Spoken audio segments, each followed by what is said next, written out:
So, this week we are talking about labels. So, the label game. Make a timeline of any labels slash identities that you have adopted or internalized along your gender journey. How have these labels evolved? Which ones have been the most persistent? Are there any you might have abandoned along the way? Well, labels are an interesting thing because I personally choose to label myself and I have a lot of labels. I know people who choose not to label themselves at all, and that's perfectly fine. That's cool. I'm not going to label them for them or anything like that. But for me, I like labels because they keep things organized. Well, I should say, I like labels as long as I get to define them myself. I don't like it when other people label me as things that I'm not, as I'm sure most people are like that. So yeah, that's kind of my view on labels. So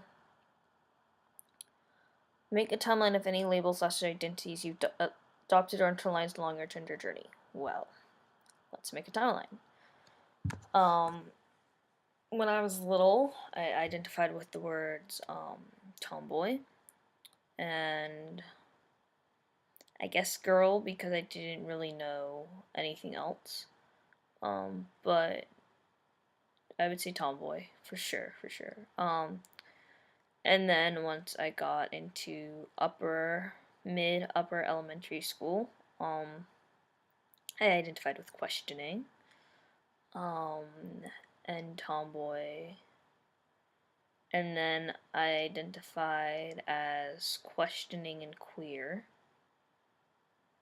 and then I identified as questioning, queer, and genderqueer, and then I identified as, well, I should say in elementary school, middle and elementary school, I also identified as liking girls. Um, and then now I identify as, get ready, a genderqueer, trans, FTM, stone butch boy that's attracted to girls. So, yeah, that's those are my identities, that's my timeline. So that's kind of how the labels have evolved. I think the evolution of my labels, really have to do with when I found them.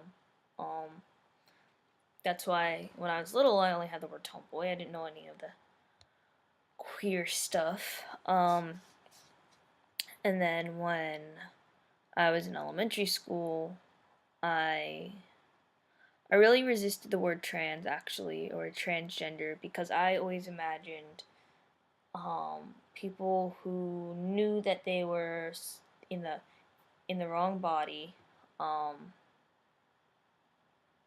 who knew that since they were a very young age and wanted to transition as soon as possible and just couldn't live if they hadn't transitioned. Um, and they wanted like top surgery and bottom surgery and hormones and everything, and that's not how I identified. So it wasn't until I found the genderqueer community, started identifying as genderqueer, and then the trans community, and then started feeling okay identifying as trans.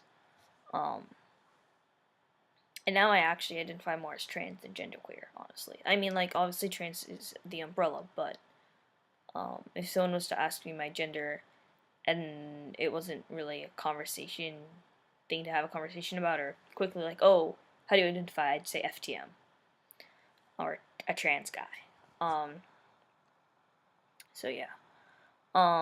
So I think my labels have evolved about how comfortable I've gotten with myself, how I've found labels that have fit me.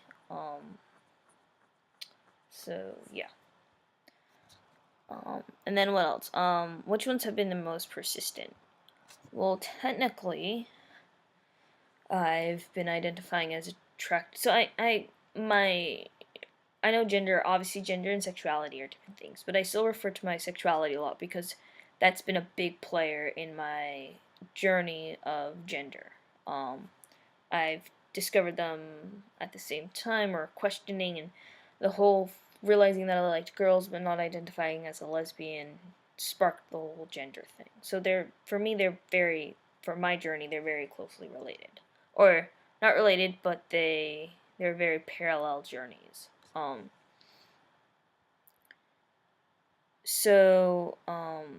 The most persistent ones, well, I guess liking girls has been the one that I've identified with for the longest. But someone also, I guess, tomboy, and then how that evolved as someone who is female assigned at birth but identifies as masculine. I don't identify as a tomboy anymore. Because now I identify not as female at all. But I guess genderqueer, butch, transmasculine. Yeah, identify as transmasculine. So are there any that you might have abandoned along the way? Well, though I do identify as queer under that umbrella, that isn't my singular identity, and I rather define my identities than just say queer, because that's just how I rather kind of just clarify exactly how I identify. So I guess that's when I've kind of abandoned, like, I consider myself part of the queer community, but I don't consider myself, I guess I consider myself queer. So that's when I've kind of dropped for my own self. I guess that's the biggest one.